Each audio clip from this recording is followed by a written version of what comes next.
Alan Wake is one of those games you'd hear in passing, the lesser-known legends of the gaming world that fell through the cracks of mainstream games. Developed by Remedy Entertainment, the same guys responsible for the Max Payne trilogy, this psychological horror title within a cinematic action game is definitely worth your time and energy as you delve deeper and deeper into the darkness behind it. The story follows the titularly named Alan Wake, a psychological thriller writer who has been suffering writer's block for 2 years. Realizing this, he and his wife Alice go on vacation from New York City to the small town of Bright Falls, Washington, following the advice of Wake's agent, Barry Wheeler. After suffering terrible nightmares and a bad publicity tour, Wake is about ready to relax and try to figure stuff out personally, but his professional life still shadows him, and a creepy old lady follows him around. No, not that one. She's alright. Yeah, that one! The creepy lady gives Alan the keys to a cabin at Cauldron Lake, said to be very inspiring. And the two of them settle in. Alan then finds out that Alice is trying to get him writing again on professional advice, and angrily storms out of the cabin. Suddenly, Alice becomes the MacGuffin of this tale as she is kidnapped by a malevolent force, which drowns her. Alan then wakes, get it, up in the remains of a car crash, and is subsequently chased by Carl Stuckey, the man who is supposed to give them the keys, now possessed by a dark presence. Recollecting the tutorial nightmare from before, Alan gears himself up to fight the dark presence taking over Bright Falls, pieces together what happened in the week prior to his stay at Cauldron Lake, and rescues his wife as those taken by the dark presence seek to kill you in the 6th episodic series. The gameplay focuses on the third-person shooter with 2 major focuses. Focus your flashlight on the enemy and shoot the crud out of them. You have a primary gun, a secondary gun, and consumables.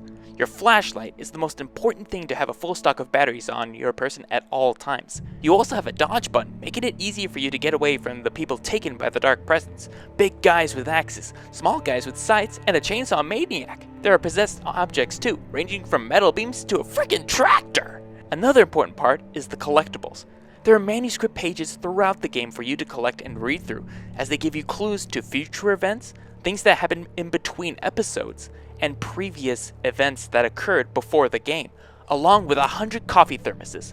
Honestly, there are so many little things in this game that make it, like radio segments, a mini TV show, Night Springs, and much more that makes this game a casual stream and a completionist's nightmare. Along with the sounds of nature and the music cues, the soundtrack for Alan Wake is fantastic. Along with the original soundtrack for the game, it also included licensed musics from icons like David Bowie, Poe, and Poets of the Fall. Most notably though is the Old Gods of Asgard, because of plot reasons.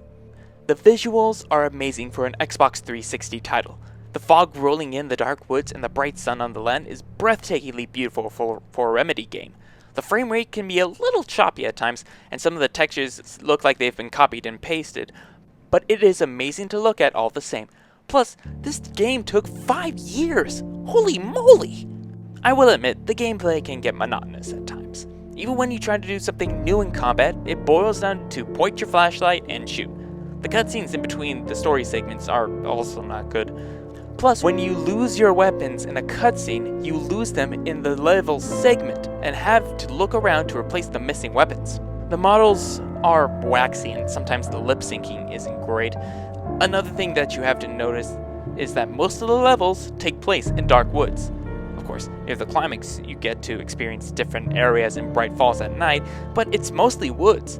Plus, there are a lot of moments in this game harkening back to Stephen King. Heck, it starts with a Stephen King quote. I mean, come on guys, please be original. Now, the visuals have changed in the Steam version, and they've been cleaned up and updated, but the gameplay hasn't changed at all, not to mention the weapon drop in between cutscenes. I understand that it's for continuity, but it's irritating all the same. Alan Wake is definitely one of those games you should try out, along with its companion DLC packs and the standalone Alan Wake's American Nightmare. While the DLC shows the internal fight Wake has with the Dark Presence in the Dark Place, American Nightmare takes a different look at Alan Wake and his fight with his new antagonist, Mr. I do hope that Remedy picks off where it left Alan in a fan-hopeful Alan Wake 2 after a Quantum Break, but even that isn't written in the pages. At least I can replay this game like rereading a good book. Alan Wake is for Xbox 360 and Steam. And now to see your love set free, you will need the witch's cabin key. Find the lady of the light.